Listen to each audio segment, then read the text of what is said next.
We all saw what 2024 was like in the world of the SEC. Georgia winning the conference championship, going on to represent the SEC as the conference champion in the college football playoff. Texas hosting a night game, I think an afternoon game against Clemson. The two teams from the league going on, as well as Tennessee playing a road game at Ohio State. But the games are about to change fundamentally for the SEC and everyone involved in the college football playoff. That's because we've gotten much closer to the end of the rainbow, for lack of a better term. College football playoff revealing this week that they will go through 1 through 12 rankings, and we're also seeing all of the signs that the playoff's going to expand to more teams, likely confirming that, or likely meaning that the SEC and Big Ten will get 4 teams each into future college football playoffs. So what will that mean for the Southeastern Conference? It's going to be a couple of things. It's going to be a big deal move, a thing that will change the SEC for good. Most of you don't remember what it was like going into the SEC championship world, which started in 1992 with the addition of South Carolina and Arkansas and the divisions and all this, that, and the other. We're about to see, probably next year in 2026, a 9-game SEC schedule, which will involve for Georgia 4 home games, 4 away, and 1 in Jacksonville. We're about to see a SEC championship weekend, which would mean, I would say almost certainly 2 games with ramifications to the playoff on Saturday, maybe 1 on a Friday night. It will depend a little bit on how things shake out. But it could be a triple header on ABC with the SEC starting at noon, going at 4 o'clock, and then 8 o'clock. And those 3 games determining the 4 teams that will play for the SEC in the college football playoff. How would that work? The top 2 teams would play probably at night for the SEC championship in Atlanta. The other 2 games would likely be afternoon games that would be on campus.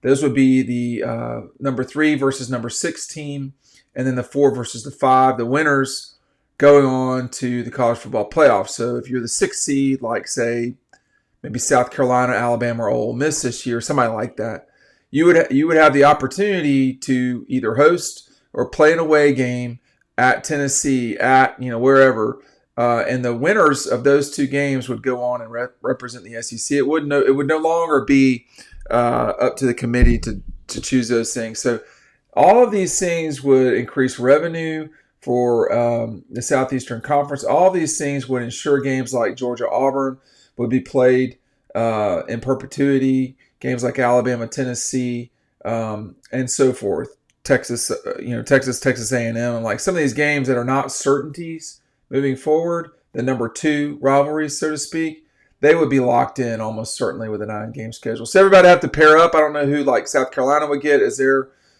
typical, but it would be that those schools would all lock that down. So the future of the SEC is looking very much more firm than it was a while ago. This has been really since 2020 for sure, but I would say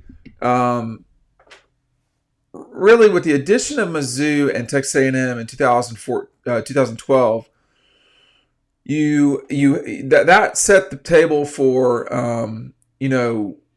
the SEC to get to where it got to in 2020, which was a movement away from CBS, and because of that, capturing Texas and Oklahoma, making it a 16-team league. And now you're going to see a quarter of the league get into the college football playoff every single year. And we're going to see that from the Big Ten as well. I mean, you're going to see Ohio State and Michigan. Well, Ohio State will be in there almost every year, I would imagine.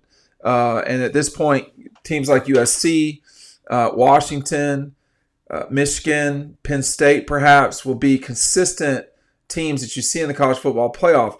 And the other thing that has not yet been sort of locked in is that the Big Ten and the Southeastern Conference are almost certainly going to have one-off games against one another at the beginning of these seasons. So, for instance, like we're already seeing that this year with Texas and Ohio State playing one another. But in the future, they will be sort of systematically playing in together. So Ole Miss will play Indiana. Mississippi State will play Purdue. Georgia would play Penn State, Michigan, Ohio State, somebody. So the marquee teams in the leagues, the Texas, Georgias, Alabamas, would go up against the Michigans, Ohio States, and I guess Penn State or Wisconsin or USC. And those would be home and homes or home and aways. We'll just see. But all of these things are I wouldn't call it capitulation, but the acknowledgement that college football's consumers want to see big games. This will mean, in turn, that Georgia basically will have one gimme game a year because of their game with Georgia Tech. They will only have one throwaway game, like with Marshall or with Alabama A&M or Alabama State or Georgia State. Like, those games are just not going to happen very often. And the likelihood, I'm looking at the schedules up here on my board. Georgia playing Clemson in the future, Georgia playing Florida State in the future. Those will get adjusted. I think maybe the Clemson game could get saved, but Florida State, that's probably not going to happen. And I say Clemson would be saved. I don't know. So if you wanted to see all of the home games at Georgia really matter, you're about to see that. We're about to see, again, you very well could see a schedule where Georgia hosts Georgia Tech, Auburn, Oklahoma, Ohio State, and LSU all in the same year. Those are very realistic. That's not out of the realm of possibility at all. You could see teams like Alabama hosting 5 times, and those hosts be, Oklahoma, Auburn, Mississippi State, Tennessee, and Kentucky. So and then they go on the road to Georgia. I don't know what I said with Tennessee with them, but they of course would play Tennessee. They go on the road to Georgia, go on the road to Arkansas, probably go on the road to Vanderbilt, and then maybe going to, I don't know, South Carolina or something like that. These big games, they're all going to happen. This is just a matter of time.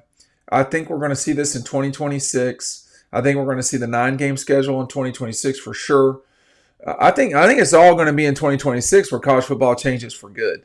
And what I mean by that is this section of time, this 5-year period from 2020 until today, until 2024.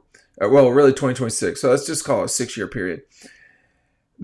All of the moving parts, the destruction of the Big 12, the watering down of the ACC, but particularly the destruction of the non-existence of the Pac-12, the destruction of the Big 12 in favor of the Big 10 and the SEC has led to huge contracts in television, has led to larger demands by the Big 10 and the SEC, has watered down the ability for the non-Power 2 schools to get into the playoff. And we'll just see from there. The ACC is still probably going to get 2 teams in. They got 2 teams in this time. There's not a lot of teams. I think there were only 3 conferences that got 2 teams in, if I'm not mistaken, the SEC, ACC, and Big 10. I don't think the Big 12 got 2 in. So, we're going to see the marquee teams play. We're going to see them play in the regular season. Again, if you're Georgia and you're opening up at Penn State and you're closing with Tech, and you're playing the usual suspects, you're always playing a Big Ten school and Georgia Tech, and then you always are going to play the Gators and Auburn. That's 4 out of 12 games that you could lose those games, all right? And you've got 8 other games, one of which is a gimme. So 7 other legitimate games, the likes of which you will play Tennessee is high, the likes of which you'll play LSU or South Carolina or Texas A&M or Oklahoma or, Ole Miss or someone of a good quality, team that season. You could do that for sure. You could week in and week out be good. You could go 9-3 in the regular season. You could go 9-3 in the regular season and be like favored to get to the championship game, the college football playoff championship game, depending on where you played those games and who the losses were to. So from now on, the seeding in the college football playoff will no longer be dictated by, who the conference champions are. it'll be dictated with conference champions because whoever wins the Big Ten and the SEC is going to be the one or the two. And then from that point forward, you'll structure in possibly the Big Ten runner-up would be the 3. It's possible you could get a scenario like, say, in 2012 SEC, 2021 SEC, 2008 and 2009 SEC, where the best 2 teams in the country played that day. It's possible you could have them as the 1 and the 2, or 2006 Michigan, Ohio State, where there was this notion that they were the best 2 teams in the country until the Gators actually absolutely smashed Ohio State later in the year. So there is this notion that they could be the 1 or the 2. The 1 or the 2, the 2 and the 3 aren't that overwhelmingly important. You'd rather be the 2 than the 3, but you're not going to avoid the 1. You're both going to play in the semifinals if you get there anyway. So stay tuned for what will be a very, what should be setting college football in stone for the next 10 years starting in 26. That's what we're going to see. We're going to see things have settled down. Like the chaos of 2020 through really 2023 and 4, that is going to be settled down this summer with the House settlement, the agreement of the college football playoff, not just to expand, but to guarantee spots for people beyond just the champion in the SEC, ACC, Big 12, and Big 10. We're going to see things get to where the best 12 teams in college football, almost certainly the best 12, or certainly the best 8, are going to be in this thing moving forward. And I think that alone is the way that it should be, just from my perspective. And I think the public thinks that way too. Thanks for watching.